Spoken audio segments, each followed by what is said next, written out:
পার্থ, শুধুমাত্র যে রাজ্যের মন্ত্রী বা শিক্ষার সঙ্গে জড়িত যারা রয়েছেন তাদের বাড়িতে তল্লাশি বা জিজ্ঞাসাবাদ হচ্ছে এমনটা নয়। আজকে যার বাড়িতে তল্লাশি হচ্ছে চেতলায় তিনি একজন ব্যবসায়ী। দেখেন, ইস্যুতে যেমনটা দাবি করা হচ্ছে এই শিক্ষা নিয়োগ দুর্নীতি মামলায় তারা তদন্তে নেবে। গোটা বিষয়টা যারা পাচ্ছেন সেটা হচ্ছে যে টাকা সাইফনিং, অর্থাৎ কীভাবে টাকা কিন্তু পাচার হয়েছে।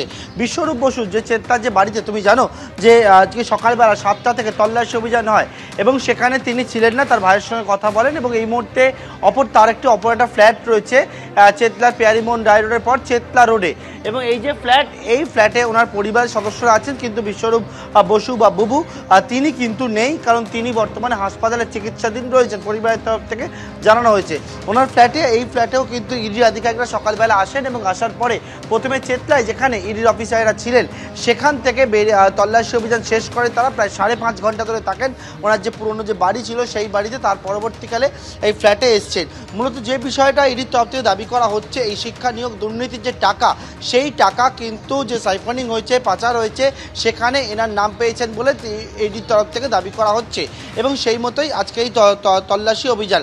তিনি একটি সংস্থায় চাকরি করেন, এছাড়া স্থানীয় এই এলাকার তৃণমূলের নেতা কর্মী হিসেবে তিনি পরিচিত রয়েছেন এবং আজকে এই জায়গায় ইডির এই তল্লাশি অভিযান অনেকে এখানে এসছেন রয়েছেন। আপনারা তো পুরনো সঙ্গী মানে আমার পাড়ার নতুন এসছে, আর হ্যাঁ ও আগে আমাদের সঙ্গে কংগ্রেসটা করতো, এখন তো তৃণমূল করে, এই আর কি। কাজ ব্যবসা করে শুনেছি, আমি বলতে পারবো না। এমনি ভালো, এমনি ব্যবহার ভালো, সবই ভালো।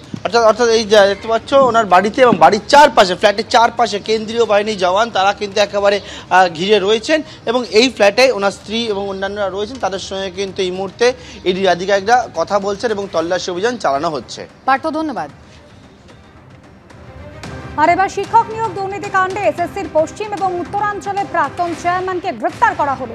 সিআইডির হাতে গ্রেফতার শেখ সিরাজ উদ্দিন। বাঁকুড়া জেলা আদালতে পেশ করা হলে তাকে 27 তারিখ পর্যন্ত সিআইডি হেফাজতে পাঠানো হয়েছে। একই মামলায় গত 21শে ফেব্রুয়ারি শেখ সিরাজ উদ্দিনের স্ত্রী জেসমিন খাতুনকে গ্রেফতার করেছিল সিআইডি। পদে থাকার সময় প্রভাব খাটিয়ে স্ত্রীকে শিক্ষিকা হিসেবে চাকরি পাইয়ে দেওয়ার অভিযোগ রয়েছে সিরাজ উদ্দিনের বিরুদ্ধে।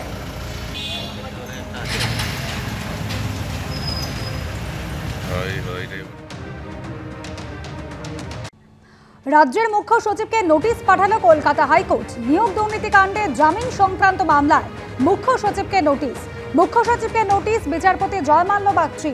দুর্নীতি কাণ্ডে ধৃত সরকারি আধিকারিকদের বিরুদ্ধে বিচার প্রক্রিয়া শুরুর জন্য অনুমোদন। রাজ্যের কাছে অনুমোদন চেয়েছিল সিবিআই, আর সেই বিষয়ে চূড়ান্ত সিদ্ধান্ত কতদিনের মধ্যে নেওয়া সম্ভব জানতে চেয়ে রিপোর্ট তলব। আগামী 3রা এপ্রিলের মধ্যে রিপোর্ট তলব হাইকোর্টে। উচ্চ পর্যায়ে প্রতিষ্ঠানে দুর্নীতির অভিযোগ উঠলে আইন এবং জনগণের বিশ্বাসের উপর ভয়ঙ্কর প্রভাব ফেলে।